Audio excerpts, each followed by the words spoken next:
He mopped the floors while they joked around him. The old man's hands shook slightly as he pushed the mop bucket down the hallway, his weathered fingers gripping the handle with determination that nobody bothered to notice. Just another janitor, they thought. Just another old man with shaky hands and a wrinkled uniform, invisible to the young soldiers who rushed past him without a second glance. The laughter echoed off the concrete walls of the barracks as a group of privates lounged near the entrance, their voices carrying that particular brand of arrogance that comes from youth and inexperience. They made jokes about the way he walked, the way his back curved slightly from decades of hard work, the way he mumbled to himself as he cleaned. To them, he was nothing more than part of the furniture, a fixture in their daily routine that existed only to make their lives more comfortable. But when the drill sergeant walked in that Tuesday morning, when Staff Sergeant Rodriguez stepped through those doors and his eyes fell on the man mopping the floor, everything changed. Rodriguez stopped cold, his coffee cup freezing halfway to his lips, his entire body going rigid with a recognition that defied explanation. His face went pale, then red, then pale again as he stared at the old janitor with an expression of absolute disbelief. And then, in a voice that cracked with emotion, Rodriguez snapped to attention and whispered, "Permission to speak, sir?" The room fell silent. The laughter died. The privates looked around in confusion, trying to understand why their drill sergeant was saluting a janitor. Because legends don't wear rank. Sometimes they wear janitor's uniforms and push mop buckets. Sometimes they clean the floors that younger soldiers walk on without ever knowing they're in the presence of greatness. Welcome to the Silent Salute. Before we continue with this incredible story, tell us in the comments from which city in the world are you watching this video today. Your support means everything to us, and if you believe stories like this deserve to be heard, please hit that subscribe button. We're growing every day, and every single one of you makes that possible. Thank you for being part of our community. The Fort Campbell Army Base in Kentucky was home to the 101st Airborne Division, the Screaming Eagles, whose history stretched back to World War II and whose legacy was written in the blood of heroes. The base housed thousands of soldiers at any given time, from fresh-faced recruits to battle-hardened veterans, all part of the great machine of military readiness that kept America safe. Building 47 was one of the newer barracks, constructed in the 1990s to house enlisted personnel during their training rotations. It was a sterile, functional place with long hallways lined with doors, fluorescent lighting that buzzed constantly, and the perpetual smell of cleaning supplies mixed with the sweat and anxiety of young soldiers preparing for war. Every morning at 0530, the custodial staff would arrive to begin their daily routine. They were a mix of civilian contractors and military personnel on light duty, mostly older men and women who had found steady work maintaining the facilities that trained America's warriors. They were invisible to most of the soldiers, part of the background noise of military life, noticed only when something wasn't clean or when a trash can overflowed. Among them was a man named Frank Martinez, though nobody called him anything but the old janitor, or sometimes just "Hey you." He was in his 70s, with silver hair cut short and hands that shook slightly from what the younger soldiers assumed was age or maybe too much drinking. His uniform was always pressed, his boots always polished, and he approached his work with a methodical precision that spoke of decades of discipline. Frank had been working at Fort Campbell for 8 years, ever since his wife died, and he needed something to occupy his time. He lived alone in a small apartment off base, drove a beat-up pickup truck, and spent his days mopping floors, emptying trash cans, and listening to the casual cruelty of young soldiers who saw him as nothing more than hired help. The privates in Building 47 were particularly harsh. They were in their second week of advanced infantry training, that crucial period when soldiers transition from basic training to specialized instruction. They were cocky, confident, and completely convinced of their own importance. They made jokes about Frank's age, his shaking hands, his quiet demeanor. They called him Pops and Grandpa, and worse things when they thought he couldn't hear. Private Johnson was the worst of them. At 22, he was older than most of the other trainees and had appointed himself their unofficial leader. He was tall and athletic, with the kind of natural charisma that drew followers, but he used that influence to create a culture of disrespect and casual cruelty. He would deliberately drop trash on the floor after Frank had just cleaned it, would make loud comments about old men who couldn't cut it in the real army, and would encourage the others to treat the janitor with the same contempt he showed. "Look at him," Johnson would say, watching Frank struggle with a particularly heavy trash bag. Probably never saw a day of real combat in his life. Just another old man playing dress-up. The others would laugh, eager to please their self-appointed leader, never noticing the way Frank's jaw would tighten or how his hands would stop shaking when he heard their comments. They were too young, too inexperienced, too wrapped up in their own perceived importance to recognize the signs of a man who had seen more combat than they could imagine.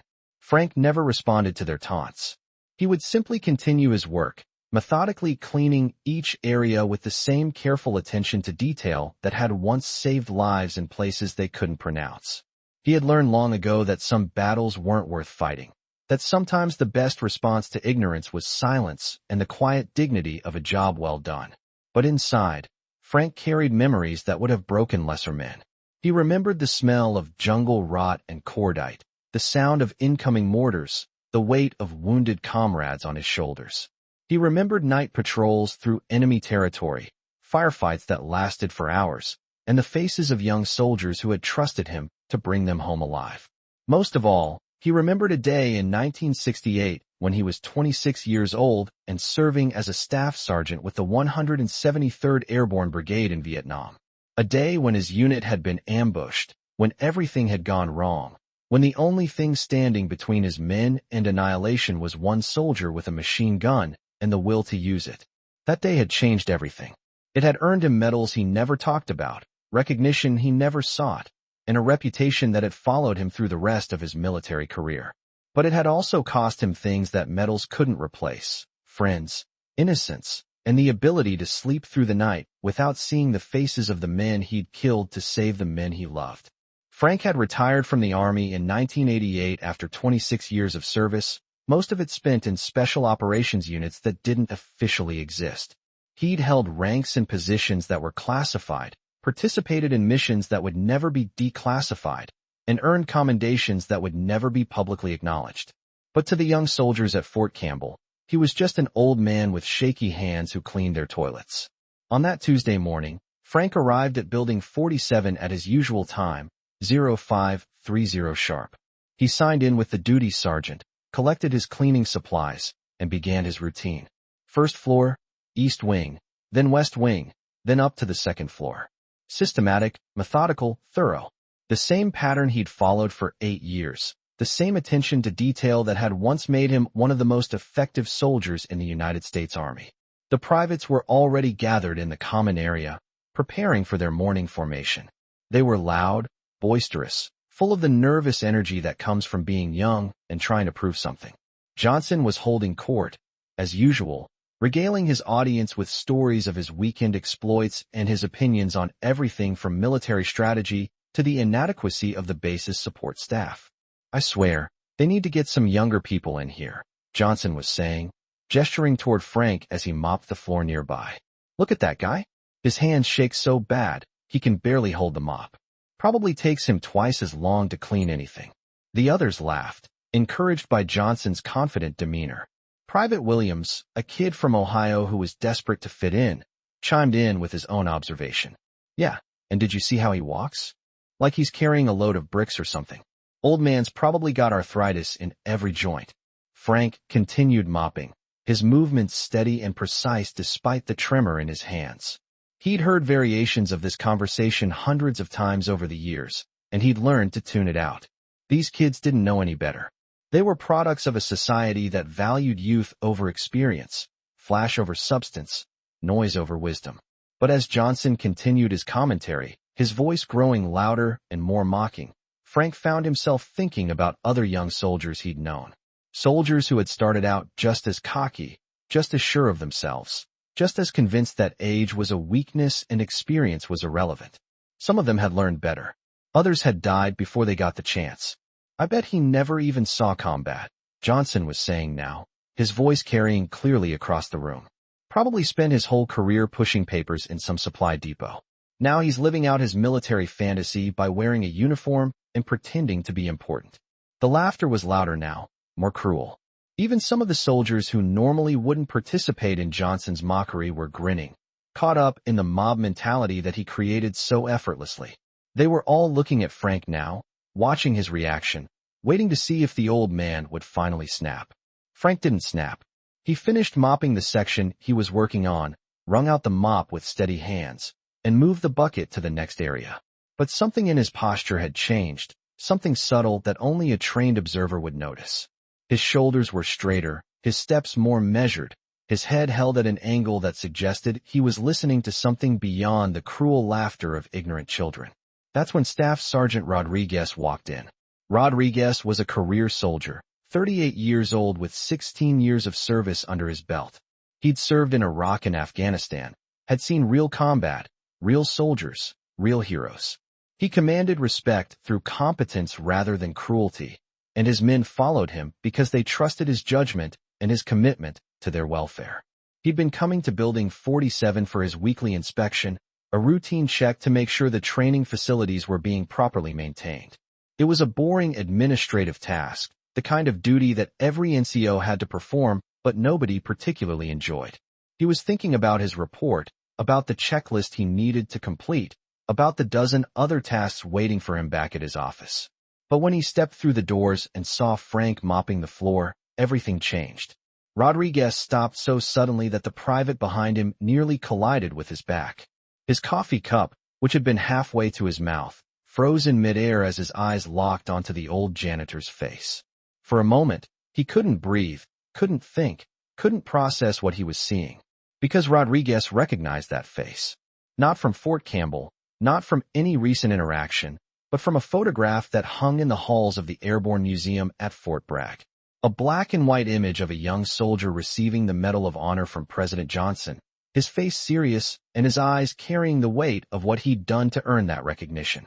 The photo was labeled Staff Sergeant Francisco Frank Martinez, 173rd Airborne Brigade, Medal of Honor recipient for extraordinary heroism in action against enemy forces during the Vietnam War.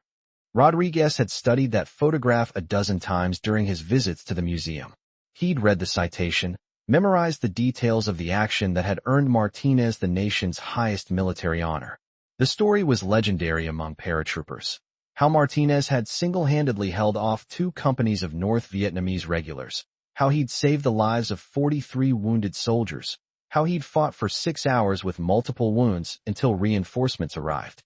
But the Frank Martinez in that photograph was 26 years old, clean-shaven, with clear eyes and an unlined face.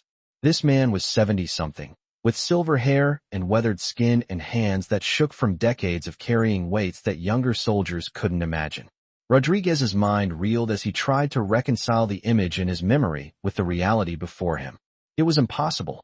The Medal of Honor recipient Francisco Martinez was a legend, a hero whose story was told in military schools and whose name was spoken with reverence in airborne units around the world. He wasn't supposed to be mopping floors at Fort Campbell. He wasn't supposed to be invisible, ignored, mocked by ignorant children who didn't know they were in the presence of greatness. But the bone structure was the same. The set of the jaw, the way he carried himself even while pushing a mop bucket, the small scar above his left eyebrow that was mentioned in the official biography. As Rodriguez stared, Frank looked up from his work, and their eyes met across the crowded room. In that moment, Rodriguez saw something that confirmed his recognition. Behind the age, behind the civilian job, behind the humble exterior, there was still something in Frank's eyes that spoke of command, of authority, of a man who had faced the ultimate test and emerged victorious. Rodriguez's coffee cup hit the floor with a crash that echoed through the suddenly silent room. Hot liquid splashed across the concrete, but he didn't notice. Every muscle in his body snapped to attention as 16 years of military training took over. His right hand flew to his forehead in the sharpest salute he'd ever given, and his voice, when he found it, was thick with emotion. "Permission to speak, sir?" The effect was immediate and electric. The laughter died instantly, replaced by a silence so complete that the only sound was the hum of fluorescent lights. The privates looked around in confusion, their faces showing a mixture of shock and dawning awareness that something significant was happening. Johnson's mouth fell open. He looked from Rodriguez to Frank and back again, trying to understand why his drill sergeant was saluting a janitor. The other soldiers were equally bewildered, their cocky confidence evaporating as they realized that their world had just been turned upside down. Frank straightened slowly, his hands releasing the mop handle with deliberate care. When he stood to his full height, something profound happened. The tremor in his hands ceased. His shoulders squared. His head came up with the bearing of a man who had commanded respect from better soldiers than these. For the first time in years, Francisco Martinez looked like the hero he had always been. "At ease, Staff Sergeant," Frank said, his voice carrying an authority that none of the privates had ever heard from him before. "There's no need for formality." But Rodriguez remained at attention, his salute unwavering. "Sir, with respect, there's every need for formality. Do you know who this man is?" He turned to address the stunned privates, his voice rising with each word. "Do any of you have the slightest idea who you've been disrespecting?" The silence stretched on, heavy with implication. Johnson tried to speak, but no words came. Williams looked like he wanted to disappear into the floor. The other soldiers shuffled uncomfortably, sensing that they were about to face a reckoning they weren't prepared for. Rodriguez walked closer to Frank, his steps measured and respectful. "Sir, I know who you are. I've studied your citation. I've read about what you did at Firebase Charlie. Every paratrooper knows your story." Frank's expression didn't change, but something flickered in his eyes. "That was a long time ago, Staff Sergeant. Not long enough for it to stop mattering, sir." Rodriguez turned back to the privates, his anger barely contained. "This man is Medal of Honor recipient Francisco Martinez. On March 15, 1968, he single-handedly held off 2 companies of North Vietnamese regulars while evacuating 43 wounded soldiers. He fought for 6 hours with multiple wounds, used every weapon he could find, and refused medical evacuation until every one of his men was safe." The privates stared in shock, their faces showing the dawning realization of what they'd done. Johnson looked sick, his usual confidence completely shattered. Williams was visibly shaking, and several of the other soldiers had tears in their eyes. "He earned the Medal of Honor, the Distinguished Service Cross, 2 Silver Stars, and 3 Purple Hearts," Rodriguez continued, his voice growing stronger with each word. "He served 26 years in the United States Army, much of it in special operations units that you don't have the clearance to know about. He's a living legend, and you've been treating him like garbage." Frank held up a hand, his voice gentle but firm. "Staff Sergeant, that's enough. These boys didn't know." "That's exactly the point, sir," Rodriguez replied. "They didn't know because they never bothered to find out. They saw an old man with shaky hands and decided he was beneath their notice. They made assumptions based on ignorance and arrogance." He faced the privates again, his expression harsh. "You want to know why his hands shake? It's not from age. It's from carrying machine guns for hours at a time, from providing suppressive fire that saved lives, from doing things that most soldiers never have to do. Those hands have pulled wounded soldiers to safety, have performed field surgery under enemy fire, have done things that your nightmares couldn't imagine." Frank moved closer to the group of privates, his steps steady and sure. When he spoke, his voice carried the weight of experience that couldn't be faked or mimicked. "I've been watching you boys for weeks now," he said quietly. "Watching how you treat people you think are beneath you. Watching how you make jokes about things you don't understand. Watching how you confuse cruelty with strength." Johnson tried to speak, his voice cracking. "Sir, we didn't know. You were just being bullies," Frank interrupted, his tone matter-of-fact rather than angry. "You were picking on someone you thought couldn't fight back. That's not soldier behavior. That's coward behavior." The words hit like physical blows. Several of the privates were crying now, overwhelmed by shame and the realization of what they'd done. Johnson looked like he wanted to die, his face pale and his hands shaking. Frank continued, his voice growing stronger. "In Vietnam, I served with soldiers who were 18, 19, 20 years old. Kids, really. But they had something you boys seem to lack. Respect. Respect for their fellow soldiers, respect for their mission, respect for the uniform they wore." He walked closer to Johnson, looking him directly in the eyes. "You want to know what real strength looks like? It's not making fun of old men. It's not picking on people who can't fight back. Real strength is protecting those who need protection. Real strength is standing up for what's right, even when it's hard." Rodriguez stepped forward. "Sir, What would you like me to do with these soldiers? Frank considered the question for a moment, studying the faces of the young men before him. They were ashamed, embarrassed, and clearly aware of the magnitude of their mistake. But they were also young, and youth could be forgiven if it was coupled with the willingness to learn. They're going to learn, Frank said finally. They're going to learn what it means to serve with honor. They're going to learn what respect looks like. And they're going to learn that a man's worth isn't measured by his age or his job, but by what he's willing to do for others. He turned to address the privates directly. I want you to understand something. I didn't take this job because I needed the money. I took it because I wanted to be around soldiers again. I wanted to see the next generation, to watch them grow, to maybe pass on some of what I've learned. His voice grew softer, more personal. But watching you boys these past weeks, seeing how you treat people, how you think about service, it's been hard. It's made me wonder if we're raising soldiers or just young men with weapons. Private Williams stepped forward, his voice barely above a whisper. Sir, how do we fix this? How do we make it right? Frank studied the young soldier's face, seeing genuine remorse and a desire to do better. You start by understanding that every person you meet has a story. Every person you encounter has value. The old man cleaning your floors might be a Medal of Honor recipient. The woman serving your food might be a veteran who served in places you've never heard of. The guy directing traffic might have saved lives in ways you can't imagine. He walked over to his mop bucket, but instead of resuming his work, he turned back to face them. You want to make it right? You treat everyone with respect. You remember that the uniform you wear represents something bigger than yourself. You understand that being a soldier means serving others, not being served by them. Johnson found his voice, though it was shaky with emotion. Sir, we're sorry. We're so sorry. We didn't know. I know you didn't know, Frank replied. But that's not an excuse. Not knowing is a choice. You chose not to. Ask questions, not to show interest, not to treat me like a human being. Those were choices you made. The room fell silent again as the weight of his words sank in. These young soldiers were facing a moment of truth, a recognition of their own failures and shortcomings that would either break them or make them stronger. Rodriguez stepped forward again. Sir, would you be willing to address the entire company?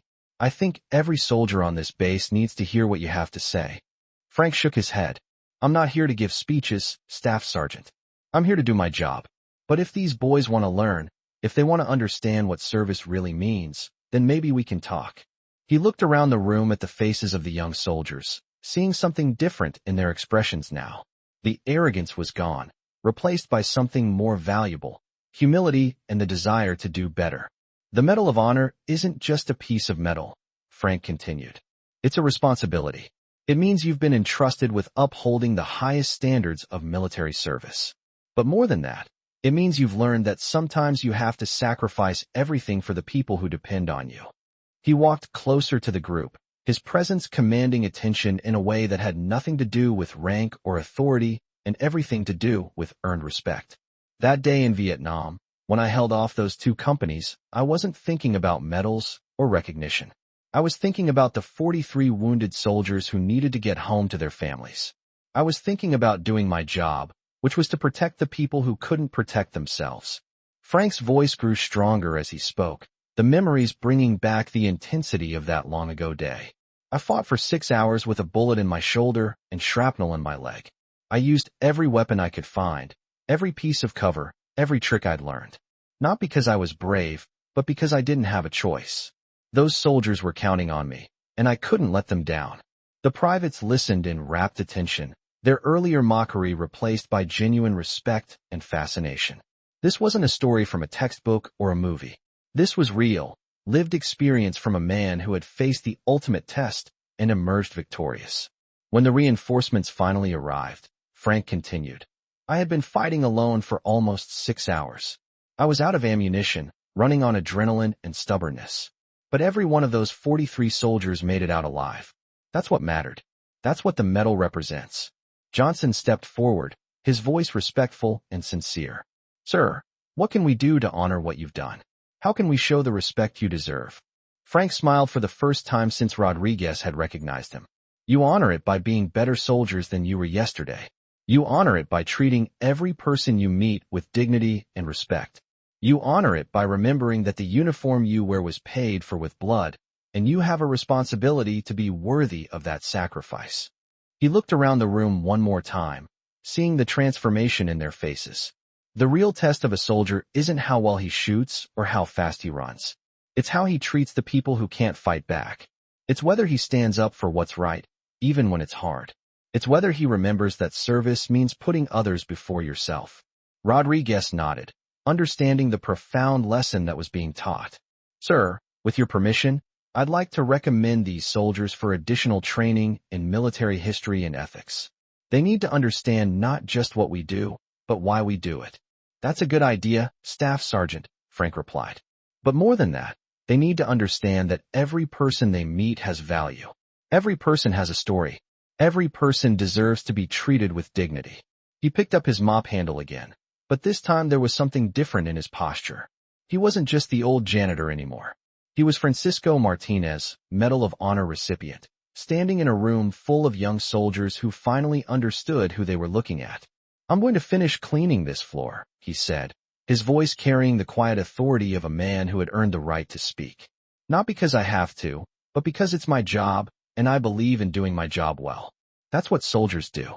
They do their job, whatever it is, with pride and professionalism.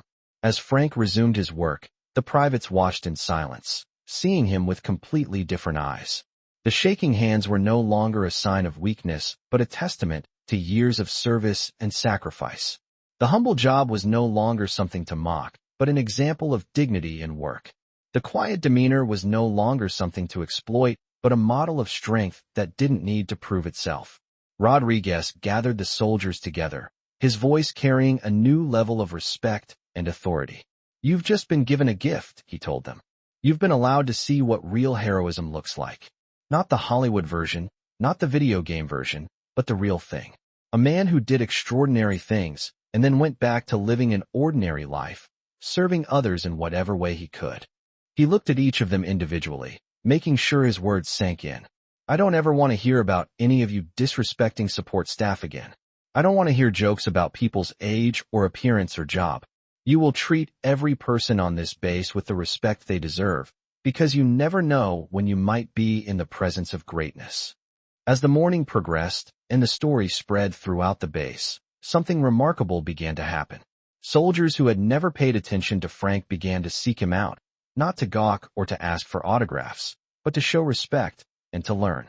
Young privates would nod respectfully when they passed him in the hallways. NCOs would stop to thank him for his service. Officers would make a point of acknowledging his presence. But Frank remained unchanged by the attention.